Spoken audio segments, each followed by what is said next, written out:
All right, we are talking about felting in our fiber unit. And in this mini lesson, I'm going to teach you about the tools you need to create your own pin.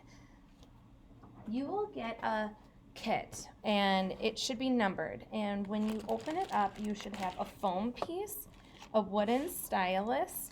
You should be able to have a vial of needles that are numbered that match with your packet, and also these little itty bitty pieces for you to have in your pack. So having the same number on everything, double check that. So this is how these are assembled. Think about it. You've got to put the small end in for it to get stuck. So when looking at it, there is a groove.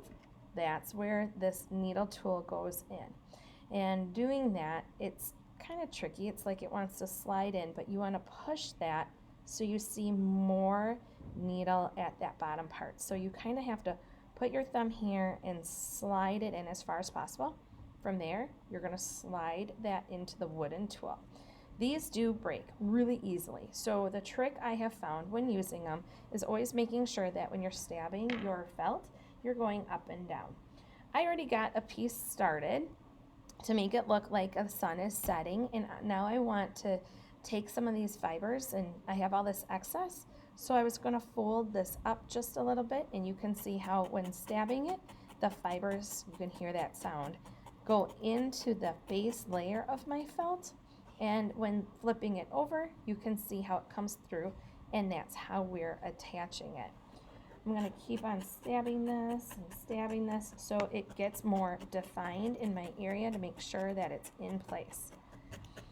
I thought a mountainside would be neat, and so what I did was from this, it's like it wants to all pull out, and you got to be careful. You can think about these as little fibers and pieces of, because it's not quite fabric, but these fibers, when putting together, you can clump them in ways. So I want my mountain to overlap the sunrise here, so I'm going to kind of stab that into place, and sometimes when you're getting really close it might hurt, so that's where this tool comes in, so you can push and pull the fibers to the direction you want it to go without worrying about stabbing yourself in that artwork that you're making.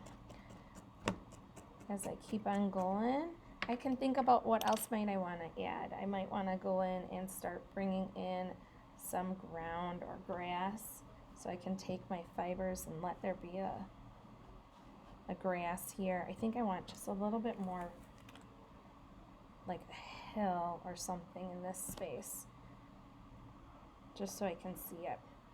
And so when you are working on your project, it's very easy for these fibers to get lost, misused, and easily thrown out. For this project though, it's really expensive, and it's kind of like throwing money out the window. So even if you have a small amount of blue laying around or small amount, we need to save these, keep them separate and organized, so when you come back next class, you can find what you want, whatever colors you were working with. So thank you for taking the time to making sure these little pieces of fibers are taken care of and not misused in those spaces. Oh, I'm going to use this. But this is the technique that we are working with. Can you at any point use a scissors to do any trimming? Absolutely. Can you fold that fiber back in to make sure you're not wasting it? Absolutely. Take the time to stretch. If you notice, like right here, I'm like, oh, there's not enough in there. I'm going to have to go in with more green. To me, this is just for demonstration purposes, and I would take another 15 minutes to keep on stabbing that to put it in place. And then when you're done, come see me so we can then attach a pin to it, or we can make it into a magnet and put it in your locker. Once you're done, you'll just slowly pull that off your piece, and I want you to store this in your Ziploc bag in your locker. So you can continue working on it in next class if you need to. All right, have fun.